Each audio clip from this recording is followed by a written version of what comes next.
Sumatera Utara. Selamat sore pemirsa, untuk memperbarui informasi Anda seputar Sumatera Utara. Sumatera Utara hari ini hadir kembali menjumpai Anda edisi Minggu 31 Maret 2024. Kali ini bersama saya Karyawan Sembiring. Dan saya Anissa Redi. Pemirsa, tim redaksi kami telah menghimpun sejumlah informasi aktual seputar Sumatera Utara untuk Anda. Dan berikut kita awal informasi selengkapnya.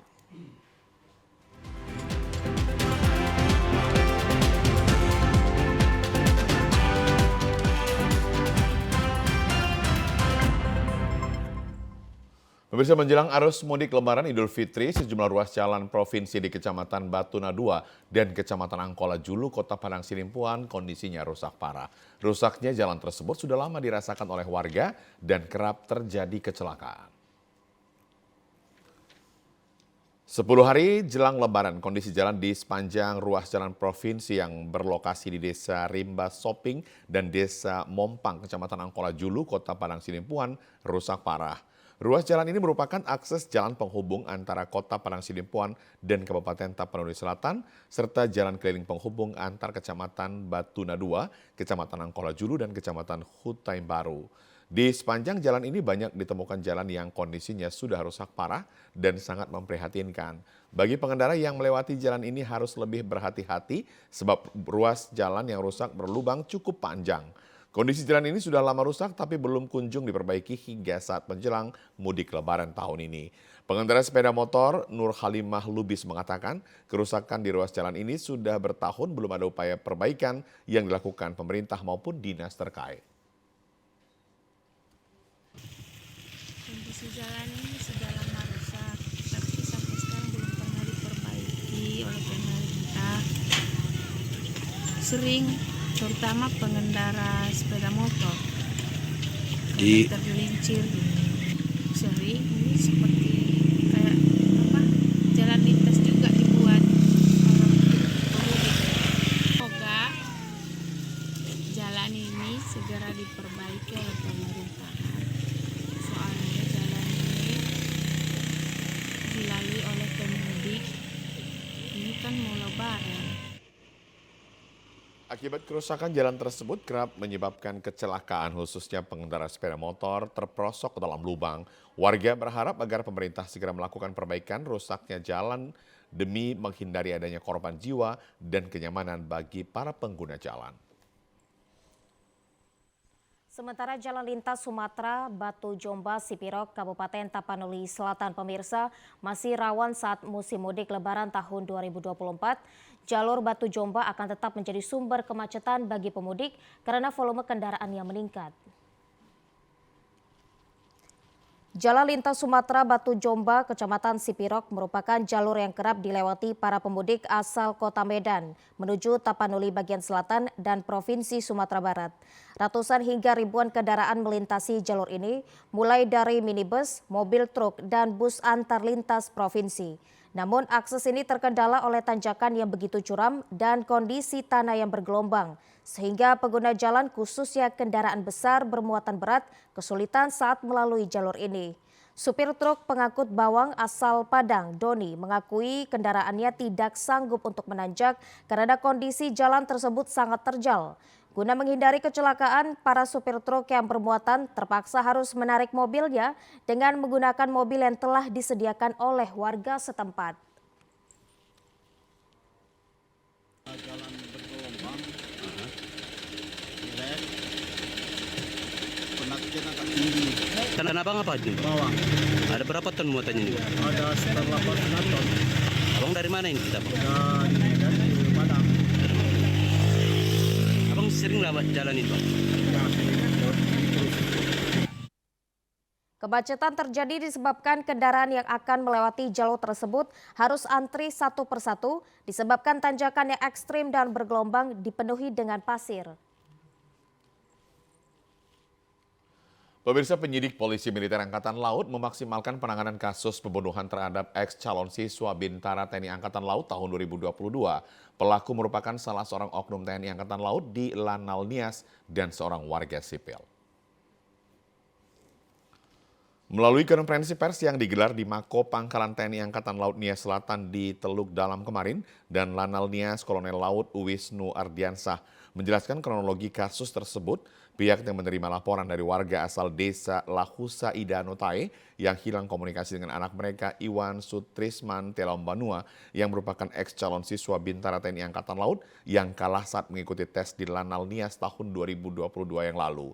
Selanjutnya, Iwan Sutrisman Telombanua dibawa oleh Oknum TNI Angkatan Laut dari Lanal Nias, Serda POM AAM, untuk melamar Bintara TNI Angkatan Laut di Padang pada Desember 2022 dan berjanji dapat meloloskan dengan syarat diberikan sejumlah uang. Namun hingga Maret 2024 ini, keluarga belum dapat berkomunikasi dengan anak mereka.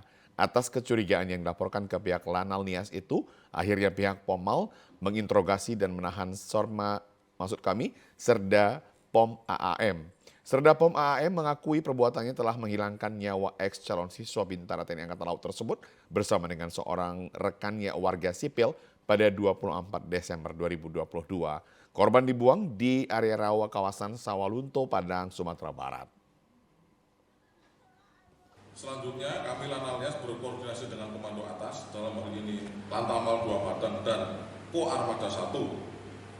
Kemudian proses selanjutnya dilimpahkan kepada POM Lantamal 2 Padang. Jadi Lantamal 2 Padang di mana sesuai dengan TKP tindak pidana tersebut.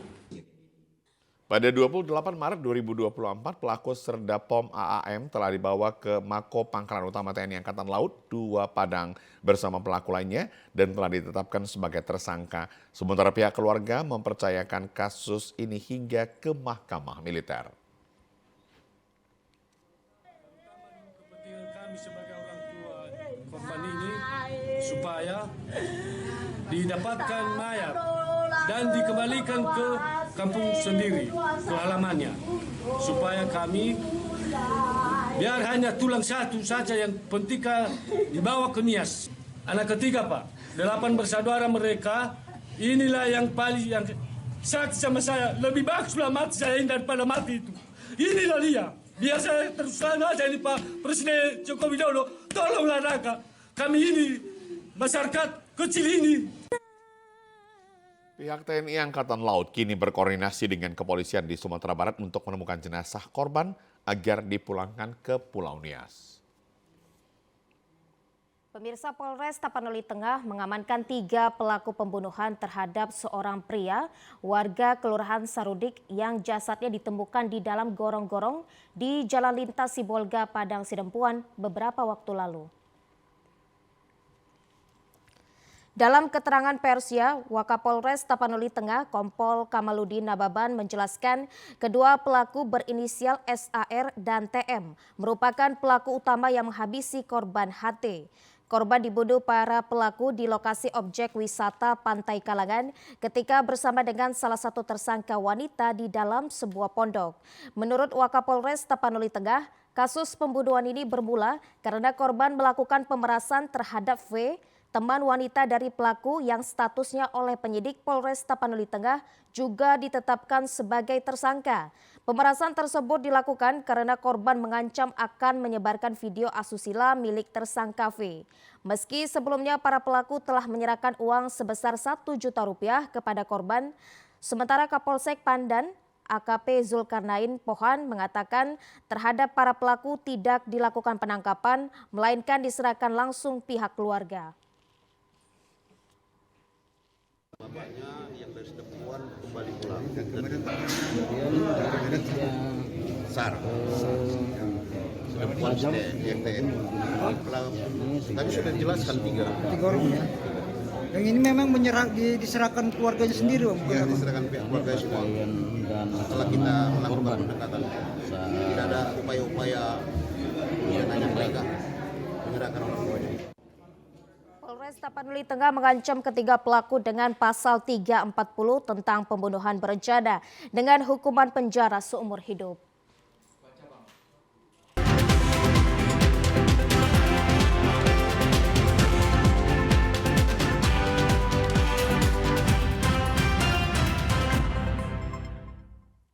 Pemirsa, Pemirsa asik mengonsumsi sabu di balik rindangnya pepohonan, dua orang pemuda yakni Ardi dan Saiful lari kocar-kacir melihat kedatangan petugas. Sat Narkoba Polres Asahan mengamankan keduanya yang merupakan pengedar dan pengguna sabu. Dalam penangkapan itu, Ardi menangis dan memohon kepada petugas agar tidak dibawa. Sementara temannya Saiful mencoba berkelit saat dilakukan pemeriksaan mencari barang bukti. Namun upaya berkelit mengkelabui petugas tidak membuahkan hasil. Petugas akhirnya berhasil mendapatkan barang bukti sabu siap edar dibungkus dengan plastik klip di dalam dompet yang disembunyikannya di balik ranting pohon kelapa. Kasat Narkoba Polres Asahan AKP Marvel Stefanus Ansanai mengatakan penangkapan itu merupakan informasi masyarakat yang resah atas peredaran narkoba di wilayah tersebut.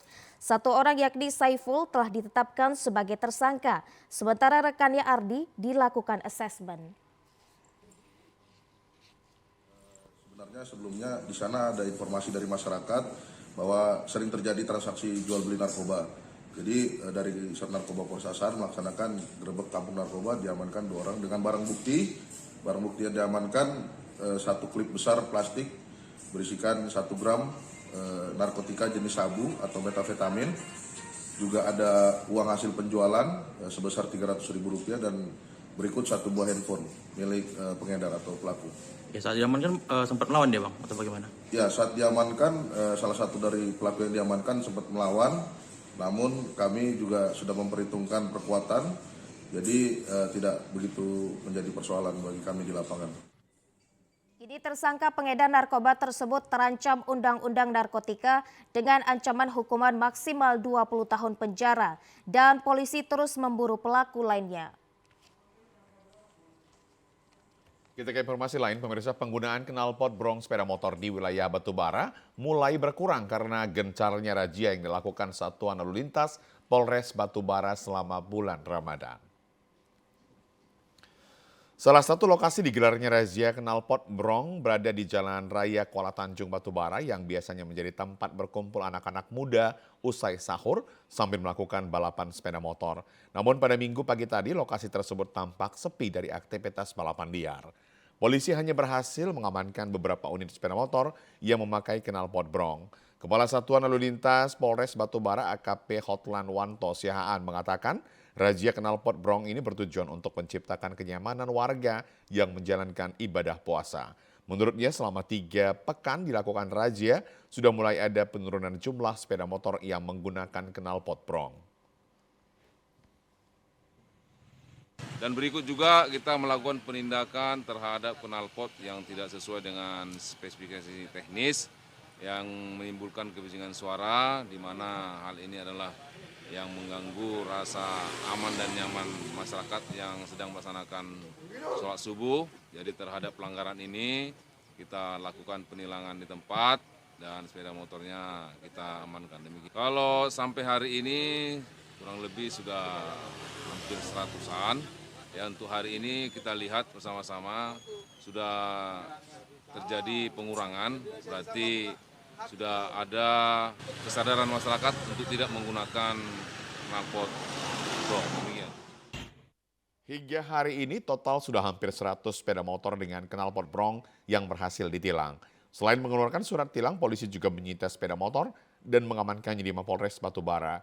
Sepeda motor tersebut baru dapat diambil pemiliknya setelah mengikuti sidang di Pengadilan Negeri Kisaran serta mengganti knalpot sepeda motor dengan knalpot standar. Pencuri buah kelapa sawit di Kecamatan Kabupaten Labuhan Batu Selatan tertangkap warga. Dari tangan tersangka, polisi menyita 1 unit mobil pickup dan yang berisi buah kelapa sawit curian. Pencurian dilakukan di lahan perkebunan milik warga Pasar 12, Desa Aik Batu pada Sabtu pagi. Tersangka Effendi Kusuma bersama rekannya tertangkap mencuri oleh penjaga kebun dan warga yang melakukan pemantauan. Kedua tersangka sudah kerap kali mencuri buah kelapa sawit sehingga menimbulkan keresahan warga. Namun saat dilakukan penangkapan, 1 tersangka berhasil melarikan diri dan 1 tersangka langsung dibawa ke Mapolsek Torgamba. Kapolsek Torgamba AKP M. Ilham Lubis mengatakan pencurian terjadi pada pukul 4 dini hari di mana masyarakat melakukan pemantauan di ladang Sumardi. Tersangka melakukan pengambilan buah kelapa sawit sebanyak 75 tros atau janjang. Seketika itu warga langsung melakukan penangkapan dan membawa tersangka ke Mapolsek. Masyarakat melakukan pemantauan di ladangnya Bapak Sumardi alias Alio saat tersangka melakukan pengambilan buah sejumlah 75 tros yang komidinya itu berkisar 6 kilo kan itu dia. Lanjut dilakukan penangkapan. Ketika itu langsung dilakukan penangkapan dan langsung diboyong ke polsek. Untuk proses lebih lanjut, tersangka beserta barang bukti ditahan di Mapolsek Torgamba.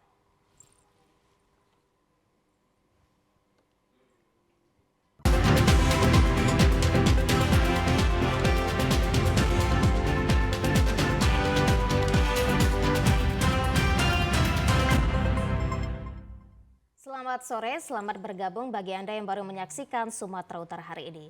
Pemirsa, kebangkitan Tuhan Yesus diperingati sebagai salah satu hari besar umat Kristiani yang disebut dengan Hari Paskah. Hari ini Jemaat Gereja HKBP Pagar Batu, Resort Huta Raja Dolok, Tapanuli Utara mengadakan ibadah subuh serta lomba mencari telur Paskah. Perayaan Paskah juga dirayakan oleh Jemaat Gereja HKBP Pagar Batu, Resort Huta Raja Dolok pada Minggu dini hari tadi yang diawali dengan ibadah singkat. Ibadah kebaktian Paskah dilaksanakan mulai pukul 5 subuh diikuti oleh jemaat berlangsung dengan hikmat. Ibadah pagi kemudian dilanjutkan dengan lomba mencari telur Paskah yang diikuti oleh anak-anak sekolah minggu, di mana sebelumnya puluhan butir-butir telur Paskah tersebut sudah disembunyikan oleh panitia Paskah gereja. Sementara itu, menurut salah seorang gembala gereja HKBP Pagar Batu, Janes Huta Barat, dalam menyemarakan Hari Paskah, perlombaan mencari telur adalah hal yang paling ditunggu oleh anak sekolah minggu.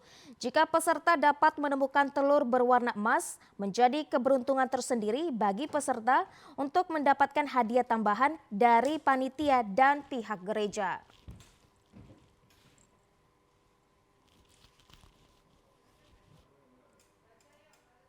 Usai ibadah, dilanjutkan berbagai kegiatan seperti lomba menghias telur Paskah yang diikuti para remaja jemaat HKBP Pagar Batu.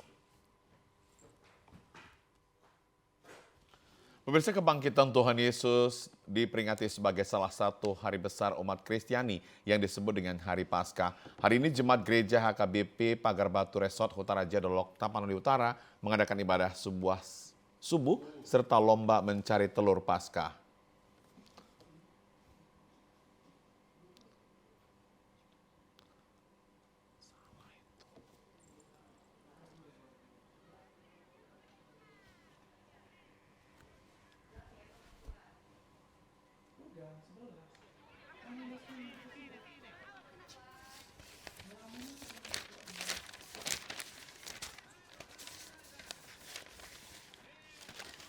Memberiakan Raya Paskah 2024, Runggun Gereja Batakaro, Protestan atau GBKP Kamanjahe Kota menggelar berbagai perlombaan, diikuti perwakilan seluruh sektor dan permata atau muda-mudi. Perlombaan kebersamaan ini berlangsung meriah dilakukan secara berkelompok antar sektor. Perlombaan antara lain lomba lari goni, lomba makan kerupuk, lomba estafet mengumpulkan belut, lomba estafet memasukkan air dalam botol, dan lainnya. Seluruh jemaat yang hadir terlihat antusias dan penuh sukacita mengikuti kegiatan perlombaan. Ketua Panitia Martin Sitepu mengatakan memaknai perlombaan perayaan Paskah yang memberikan dampak positif bagi pertumbuhan iman kepada Kristus dengan saling mengasihi, menjalin kekompakan dan persekutuan antar sesama jemaat. Diharapkan terus menjaga dan mengaplikasikan hubungan antar jemaat dan sesama agar semakin harmonis dengan saling mengasihi di tengah-tengah kehidupan. Pertama dulu saya kira untuk menjalin kekompakan dan memeriahkan sesama jemaat. Itu selain daripada kerohanian, ya kita menjalin hubungan lah sesama jemaat antar sektor seluruh Kabupaten Kota. Jadi kita ada 21 sektor, bagaimana terjadi persahabatan dan kekeluargaan. Sementara itu, salah seorang jemaat Mamre GBKP Gelora Fajar Purba mengungkapkan apresiasi sukacitanya atas perlombaan kebersamaan perayaan Paskah ini. Memupuk rasa persaudaraan dan kerjasama 10 sektor jemaat GBKP Kabanjahe Kota. Prapaskah dengan beberapa pertandingan untuk menambah kekompakan kebersamaan di GBKP Kabanjahe Kota. Antara lain tadi sudah berlangsung lomba lari goni dan juga menangkap belut dan juga sudah dilaksanakan mengambil air dan masukkan ke botol, dan terakhir nanti lomba makan kerupuk. Jadi ini semua untuk kebersamaan karena semua secara tim. Tidak ada perorangan, dilaksanakan secara tim untuk menyambut Paskah di tahun ini, ya, untuk Garda khusus. Sementara PJ Gubernur Sumatera Utara mengapresiasi Pegadaian yang memiliki berbagai program bagi para pelaku usaha mikro kecil menengah atau UMKM untuk dapat naik kelas. Hal itu disampaikan PJ Gubernur Sumatera Utara dalam sambutannya dibacakan Asisten Bidang Perekonomian dan Pembangunan Provinsi Sumatera Utara, Dr. Haji Agus Tri Priyono, pada Festival Ramadan Pegadaian di Medan Fair Plaza. Agus Tri Priyono mengaku bangga dengan Festival Ramadan yang dilakukan karena masyarakat dapat mengetahui bahwa Pegadaian saat ini menyediakan kredit usaha rakyat bagi para pelaku UMKM tanpa memiliki agunan. Pada kegiatan yang berlangsung, pemerintah Provinsi Sumatera Utara juga sempat berbincang dengan para pelaku UMKM yang membuka stand pada kegiatan Ramadan Festival tersebut. Agus Tri Priyono berharap program Pegadaian menjadi solusi bagi masyarakat, khususnya para pelaku UMKM. Asisten Bidang Perekonomian dan Pembangunan Sumatera Utara, Agus Tri Priyono, juga menyampaikan terdapat 2 juta lebih pelaku UMKM di Sumatera Utara yang dapat dijadikan sebagai sasaran program yang dijalankan. Memberikan apresiasi, penghargaan dan terima kasih kepada Pegadaian Sumatera Utara yang telah melaksanakan acara ini. Sebagaimana disampaikan tadi, acara ini tentu dapat memberikan edukasi yang lebih baik lagi kepada seluruh masyarakat, khususnya pada pelaku UMKM yang saat ini menurut data yang ada di Sumatera Utara hampir lebih kurang 2 juta. Jadi kalau disampaikan mungkin masih banyak peluang yang bisa digarap lagi oleh Pegadaian, khususnya pada para pelaku UMKM yang ada di Provinsi Sumatera Utara. Pemimpin wilayah PT Pegadaian Kanwil 1 Medan, Beni Martina Maulan, mengatakan Festival Ramadan Pegadaian Medan untuk menyemarakan bulan suci Ramadan 1445 Hijriah. Dikatakan proses pengajuan kurs syariah di Pegadaian sangat mendukung para pelaku UMKM untuk memperoleh kur. Tanpa ada jaminan, hanya bermodalkan usaha yang diketahui dan diperjelas dengan surat keterangan usaha dari pihak kelurahan maupun desa. Ia mengajak para pelaku UMKM di Sumatera Utara untuk memanfaatkan produk kurs syariah dari Pegadaian agar keberadaan UMKM semakin bertumbuh dan naik kelas.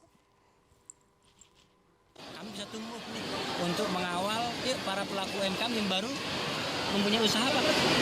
Dengan kredit kurs super mikro. Nanti kalau sudah gede, itu bisa kita arahkan ke induk kita untuk dapat pinjaman yang lebih gede lagi. Nah, inilah bagian dari holding ultramikro untuk meningkatkan inklusi keuangan. Nggak ada henti-hentinya kita meningkatkan literasi sehingga masyarakat itu terinklusi dengan lebih baik lagi. 24 Pegadaian Medan menyerahkan hadiah bagi pemenang poin Pegadaian yang berasal dari Kabupaten Asahan dan Kota Medan. Pemirsa, semangat muda-mudi bersatu dengan mendukung pemerintah Desa Tanjung Morawa B, Kecamatan Tanjung Morawa dalam menjaga kebersihan dan mengatasi permasalahan sampah menjelang Idul Fitri 1445 Hijriah. Muda-mudi Desa Tanjung Morawa B bersama pemerintah desa dan Serikat Pekerja Seluruh Indonesia SPSI Kerah Biru turut serta dalam program rutin bersih desa. Kegiatan ini difokuskan pada pembersihan di sepanjang Jalan Karya Dharma, Dusun 2. Kepala Desa Tanjung Morawa B, Nazarianti menjelaskan bahwa program kebersihan ini merupakan prioritas desa yang berkelanjutan. Ia juga mengucapkan terima kasih kepada muda-mudi Desa Tanjung Morawa B dan tokoh pemuda serta tokoh masyarakat atas dukungannya dan berharap kolaborasi ini dapat terus berlanjut. Kepala desa juga menghimbau agar masyarakat tidak membuang sampah sembarangan karena kebersihan merupakan tanggung jawab bersama pemerintah desa dan masyarakat. Jika ada kendala dalam membuang sampah, masyarakat dapat berunding dengan pemerintah desa untuk tindakan pengumpulan sampah seperti menggunakan tong sampah. Kami dari pemerintah Desa Tanjung Morawa B bertemu dengan tokoh masyarakat, hadir bersama kami Pak Mislin, ada juga tokoh pemuda, Adinda Aldi Hidayat, bekerjasama dengan SPSI Keras Biru yang kebetulan ada di Desa Tanjung Morawa B dalam kegiatan menyambut Idul Fitri, maka kami melakukan pembersihan lingkungan, di mana kami ikut menghimbau kepada seluruh masyarakat agar tidak membuang sampah di wilayahnya lagi, karena sampah yang disebabkannya itu tidak hanya menjadi tanggung jawabnya, tapi menjadi tanggung jawab kami, baik pemerintah desa maupun masyarakat yang tinggal di Desa Tanjung Morawa B. Sementara itu, Aldi Hidayat sebagai tokoh pemuda sangat mengapresiasi program peduli sampah yang menjadi prioritas Desa Tanjung Morawa B. Meskipun cuaca panas dan sedang menjalankan ibadah berpuasa, namun semangat para muda-mudi dan warga tetap membara. Mereka bersama-sama membersihkan sampah di sepanjang Jalan Karya Dharma.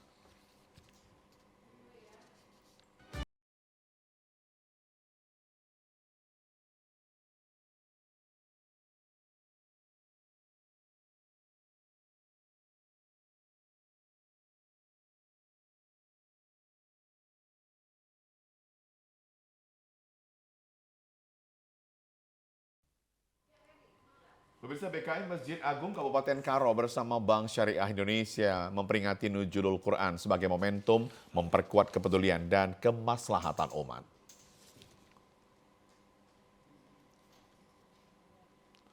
Bulan Ramadan diperingati Nuzulul Quran, malam turunnya Al-Quran untuk seluruh umatnya melalui Nabi Muhammad SAW.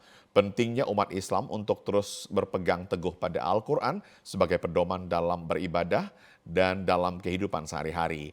BKM Masjid Agung bekerja sama dengan Bank Syariah Indonesia mengadakan peringatan Nuzulul Quran, mengajak umat muslim menjadikan Nuzulul Quran sebagai momentum memperkuat kepedulian dan kemaslahatan umat.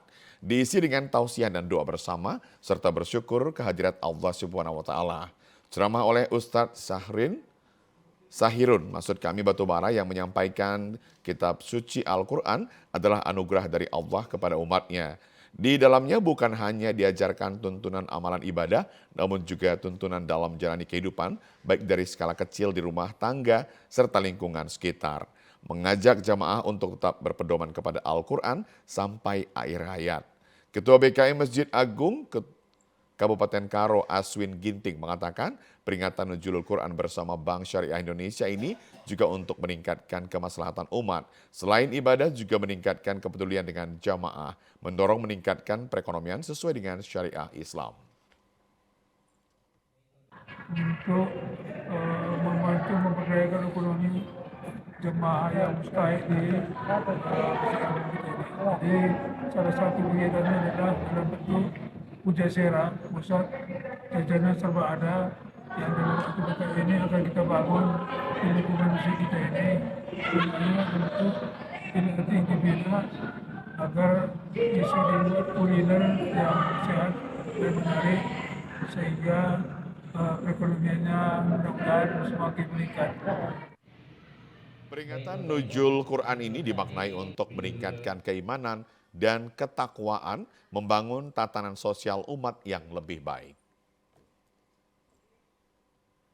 Pemirsa, Sheikh Palestina Sheikh Yahya Safka menjadi imam sholat tarawih pada malam 20 Ramadan di Musola Rumah Tahfiz Al-Abrari Medan Sunggal kemarin. Dalam tausiahnya, ia mengajak Indonesia untuk menjaga akidah anak. Roadshow Ramadan Sheikh Palestina Sheikh Yahya Safka ke Rumah Tahfiz Al-Abrari diawali dengan sholat tarawih bersama anak tahfiz. Lantunan sholawat hadroh, para santri menggema menyambut malam Ramadan ke-20. Roadshow mengangkat tema selamanya menjaga Palestina.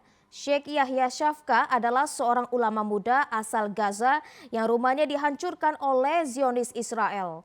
Dengan pengalamannya di Palestina, ia memberikan kisah kehidupannya saat di medan perang. Dalam tausiahnya, ia mengingatkan kepada para jamaah pentingnya menjaga akidah anak sejak dini, di mana akidah merupakan pondasi utama dalam menjaga agama Islam. Menjaga akidah adalah salah satu upaya untuk menjaga generasi muda tetap baik. Salah satu upaya kita untuk menjaga akidah kita agar generasi kita bisa baik adalah dengan memastikan kita memberikan pembelajaran dan pendidikan yang benar terhadap anak-anak kita, ajarkan agama, ajarkan akidah, ajarkan Al-Quran dan Sunnah, sehingga dengan begitu insya Allah mereka nanti bisa menjadi generasi yang baik, generasi yang berani, yang bisa menjalankan ajaran agamanya, dan insya Allah akan melahir generasi masa depan yang luar biasa. Roadshow Ramadan Sheikh Palestina ditutup dengan aksi penggalangan dana untuk Palestina. Pemirsa, menjelang Hari Raya Idul Fitri 1445 Hijriah, orderan pengrajin kue bakar mulai meningkat. 2 pekan Ramadan, pesanan mencapai 70%. Beginilah suasana di dapur produksi kue bakar rumahan di Jalan Bunga Asoka, Medan. Sejak sepekan Ramadan, sejumlah pekerja kue bakar ini sudah disibukkan dengan membuat berbagai macam kue bakar. Meski Lebaran masih 2 pekan lagi, pesanan yang datang sudah mencapai 70%. Jenis kue bakar yang tergolong laris diantaranya kue nastar keju, stik coklat, coklat almond, choco chip, dan varian rasa lainnya. Salah seorang pembeli, Rima Septila, mengatakan menjelang Lebaran biasanya ia memesan 10 jenis kue bakar. Rima telah memiliki varian rasa favoritnya, yakni kue Snow Black yang memiliki rasa khas coklat dan gurih. Oh, udah sering langganan. Harga terjangkau, standar. Sesuai lah. Biasanya ada requestnya 10, 8 gitu. Ini Snow Black. Saya suka yang ini. Pengrajin kue bakar Wati Badar mengatakan pada 2 pekan Ramadan pesanan telah masuk hingga mencapai 70%.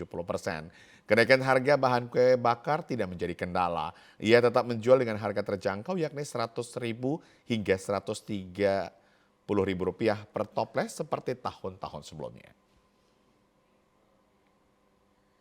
Seminggu Lebaran itu udah kadang-kadang kita nggak terima lagi, tapi kita tetap ready dengan stok yang mencukupi ya. Satu hal lagi, walaupun semua bahan naik, tapi Mang Mamat tidak menaikkan harga, masih kayak tahun semalam.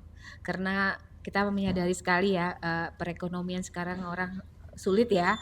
Jadi kalau bisa kita memperkecil keuntungan, tapi ya nggak rugi pastinya. Kue bakar ini telah menjadi tradisi bagi umat Muslim yang merayakan Hari Raya Idul Fitri untuk disajikan kepada sanak keluarga dan kerabat yang datang ke rumah untuk bersilaturahmi. Di sisi lain, pemirsa, momen bulan suci Ramadan membawa berkah tersendiri bagi penjual takjil roti jala di Medan. Masakan khas Melayu ini menjadi menu favorit warga Medan saat berbuka puasa. Momen bulan suci Ramadan membawa keberkahan tersendiri bagi pedagang musiman di kawasan Kelurahan Pekan Labuhan, Kecamatan Medan Labuhan, Kota Medan. Seperti yang dirasakan Ana, berjualan takjil masakan khas Melayu yakni roti jala sudah menjadi agenda berjualan selama bulan Ramadan. Dengan tangan terampilnya, roti jala yang terbuat dari bahan tepung roti yang diadon dan dicetak menyerupai jaring atau jala di atas teflon, kemudian dipadukan dengan kuah kari udang, kentang, dan acar. Masakan khas Melayu ini menjadi menu favorit masyarakat pesisir Kota Medan saat berbuka puasa. Ana menuturkan roti jala yang dibuat dijual dengan harga Rp15.000 yang berisikan 10 roti jala lengkap dengan kuah dan acar. Keuntungan yang didapatkannya pun terbilang cukup, mencapai Rp2 juta. Ciri khas kalau orang Melayu bilang ini namanya roti jala. Roti jala ini dimakan sama kuah kari, kalau kami bikin tidak pakai daging atau ayam. Kami gulai karinya seperti pakai udang sama kentang. Karena ini kebanjiran order untuk buka puasa, dimakan orang setelah berbuka puasa. Ini adalah makanan ringan. Jadi penghasilan kami sebulan sekitar dapat 2 juta atau 1,5 juta dari penghasilan ini. Sejumlah masakan dan khas Melayu lainnya seperti kue gading galo merah, kue rasida, serta tepur banda menjadi kue manis yang pas disajikan saat berbuka puasa. Sementara itu, pemirsa, 2 minggu menjelang Lebaran Hari Raya Idul Fitri, produksi rumahan pembuatan dodol atau alame yang merupakan makanan khas Mandailing meningkat drastis. Pengrajin alame di Kelurahan Huta Siantar, Kecamatan Panyabungan, Kabupaten Mandailing, Natal menjadikan alame sebagai mata pencaharian tambahan para warga, khususnya kaum ibu. Biasanya tradisi memasak alame ini dilakukan warga setiap menyambut datangnya Hari Raya Idul Fitri karena permintaan konsumen meningkat dari hari biasanya. Cara memasak alame ini pun cukup rumit, yakni dibutuhkan 2 orang untuk mengaduk adonan yang memakan waktu hingga 7 jam lamanya, serta adonan alame ini tidak boleh ditinggalkan sebab ditakutkan adonan alame ini bisa gosong, mengering, dan tidak kental. Selain dipasarkan di Panyabungan, permintaan konsumen pemesanan alame ini juga datang dari luar daerah seperti Medan, Jakarta, bahkan sampai ke negara tetangga Malaysia. Sementara bahan dasar pembuatan alame ini di kota Siantar ini masih mengandalkan bahan tanpa pengawet, mulai dari beras pulut, santan, kelapa, dan gula aren. Bahan-bahannya sendiri teh selain dari santan, apa saja nih? Gula merah, gula aren. Gula aren. 7 jam. Masak kan? Dalam satu hari seperti ini berapa kali masak ini teh? 2 kali mayroon namin sa iyo. Banyaknya pesanan alame ini untuk memenuhi kebutuhan kue lebaran dan juga sebagian dijadikan oleh-oleh pasca arus balik atau mudik. Sedangkan untuk memenuhi permintaan konsumen yang meningkat selama bulan puasa dan menjelang lebaran tahun ini, produksi alame di Huta Siantar naik 20% dari tahun sebelumnya. Sementara bulan puasa identik dengan beragam tradisi dan makanan menu berbuka puasa. Di Masjid Kabupaten Langkat, sejak 20 tahun terakhir menyediakan menu berbuka dengan bubur pedas khas Melayu untuk warga yang berbuka di masjid tersebut. Masjid Raya Stabat di Kabupaten Langkat yang berada di jalur lintas Sumatera Medan menuju Aceh sering menjadi tempat singgah istirahat dan berbuka puasa bagi warga dan pengguna jalan. Selama bulan Ramadan, Masjid Raya Stabat menyediakan menu berbuka puasa yang berbeda, yakni bubur pedas. Bubur pedas merupakan makanan khas suku Melayu Deli yang hanya dibuat warga di saat-saat tertentu saja seperti acara pernikahan, kenduri, sunatan, puasa, dan lebaran saja. Hal ini dikarenakan proses pembuatan bubur pedas yang rumit karena menggunakan 40 jenis rempah-rempah dan daun yang mengandung banyak khasiat. Ke-40 jenis rempah dan daun-daunan ini kemudian dicampurkan dengan kentang, wortel, tauge yang menjadi bahan pembuatan bubur pedas. Bubur pedas bisa dicampurkan lagi dengan sayur urap atau anyang. Bubur pedas dipercaya dapat menyegarkan tubuh, membuat badan menjadi hangat dan mengusir angin yang berada di dalam tubuh. Tradisi berbuka puasa dengan bubur pedas ini telah dilakukan pengelola Masjid Raya Stabat sejak 20 tahun terakhir. Dulunya berbuka puasa dengan bubur pedas hanya untuk kalangan tertentu saja. Kini takjil bubur pedas bisa dinikmati siapapun di Masjid Raya Stabat. Salah seorang warga, Sugianto, mengatakan setelah berbuka puasa dengan bubur pedas, badan menjadi segar dan hangat setelah seharian berpuasa. Bulan Ramadan sini ciri khas bubur pedas di Masjid Raya Stabat. Kering ya? Gimana sedap. Ya? Ada khasiat karena ini bumbunya dari ciri-ciri orang kita Melayu adalah ada rempah-rempahnya. Habis makan rasanya panas badan, ya kan? Ada ramuan yang dibuat seperti merica, terus kayu manis, kacang hijau, terus buah-buahannya pun ada. Jadi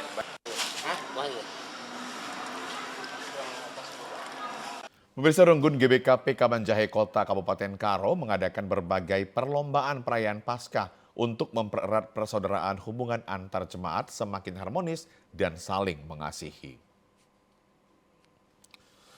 Memeriahkan Hari Raya Paskah 2024, Runggun Gereja Batakaro Protestan atau GBKP Kabanjahe Kota menggelar berbagai perlombaan. Diikuti perwakilan seluruh sektor jemaat Mamre atau kaum bapak, Moria atau kaum ibu, dan Permata atau kaum muda-mudi. Perlombaan kebersamaan ini berlangsung meriah, dilakukan secara berkelompok antar sektor. Perlombaan antara lain lomba lari goni, lomba makan kerupuk, lomba estafet mengumpulkan belut, lomba estafet memasukkan air ke dalam botol, dan lainnya. Seluruh jemaat yang hadir terlihat antusias dan penuh sukacita mengikuti kegiatan perlombaan. Ketua Panitia Martin Sitepu mengatakan memaknai perlombaan perayaan Paskah yang memberikan dampak positif bagi pertumbuhan iman kepada Kristus dengan saling mengasihi. Menjalin kekompakan dan persekutuan antar sesama jemaat. Diharapkan terus menjaga dan mengaplikasikan hubungan antar jemaat dan sesama agar semakin harmonis dengan saling mengasihi di tengah-tengah kehidupan. Pertama dulu saya kira untuk menjalin kekompakan dan memeriahkan sesama jemaat. Itu selain daripada kerohanian, ya kita menjalin hubunganlah sesama jemaat antar sektor seluruh Kabanjahe Kota. Jadi kita ada 21 sektor, bagaimana terjadi persahabatan dan kekeluargaan.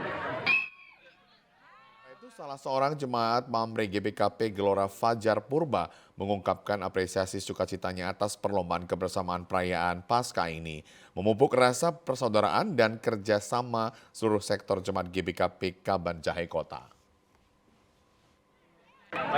Prapaskah dengan beberapa pertandingan untuk menambah kekompakan kebersamaan di GBKP Kabanjahe Kota. Antara lain tadi sudah berlangsung lomba lari goni dan juga menangkap belut dan juga sudah dilaksanakan mengambil air dan masukkan ke botol, dan terakhir nanti lomba makan kerupuk. Jadi ini semua untuk kebersamaan karena semua secara tim. Tidak ada perorangan, dilaksanakan secara tim untuk menyambut Paskah di tahun ini, ya, untuk kehadiran Tuhan Yesus Kristus. Pemirsa, berikut kami hadirkan informasi perakiraan cuaca di sejumlah daerah di Sumatera Utara dari Badan Meteorologi, Klimatologi, dan Geofisika wilayah Soto Medan, berlaku pada esok Senin 1 April 2024. Assalamualaikum warahmatullahi wabarakatuh. Halo Sobat BMKG, bersama saya Devri Mandoza akan menyampaikan info perakiraan cuaca untuk wilayah Sumatera Utara Senin 1 April 2024. Pada pagi hari kondisi cuaca berawan di wilayah Sumatera Utara, siang dan sore hari berpotensi terjadi hujan ringan hingga lebat di sebagian wilayah Sumatera Utara. Hujan lebat berpotensi terjadi di Dairi, Pakpak Barat, Humbangan Sundutan, Tapanuli Tengah, Tapanuli Utara, Mandailing Natal, Tapanuli Tengah, dan sekitarnya. Pada malam hari berpotensi terjadi hujan ringan hingga sedang di sebagian wilayah Sumatera Utara. Hujan sedang berpotensi terjadi di wilayah Karo, Dairi, Simalungun, Pakpak Barat, Humbangan Sundutan, Samosir, Toba, Tapanuli Utara, Mandailing Natal, Paluta, dan sekitarnya. Untuk dini hari berpotensi terjadi berawan. Untuk suhu udara berkisar 16 hingga 34 derajat Celcius, kelembaban udara 60 hingga 95%, angin dari timur laut hingga timur dengan kecepatan 10 hingga 30 km per jam. Kami menghimbau kepada warga masyarakat untuk tetap waspada terhadap potensi terjadi hujan dengan intensitas sedang hingga lebat yang dapat disertai petir dan angin kencang di sebagian wilayah pantai barat dan lereng barat Sumatera Utara yang dapat menyebabkan banjir, longsor, serta bencana hidrometeorologis lainnya. Demikian informasi dapat kami sampaikan, semoga bermanfaat bagi Sobat BMKG sekalian. Terima kasih. Wassalamualaikum warahmatullahi wabarakatuh. Pemirsa, informasi tadi mengakhiri Sumatera Utara hari ini. Mewakili seluruh kerabat kerja yang bertugas, saya Keriawan Sebiring. Dan saya Nisa Redi. Kami ucapkan terima kasih atas perhatian dan juga kebersamaan Anda. Selamat sore dan sampai jumpa.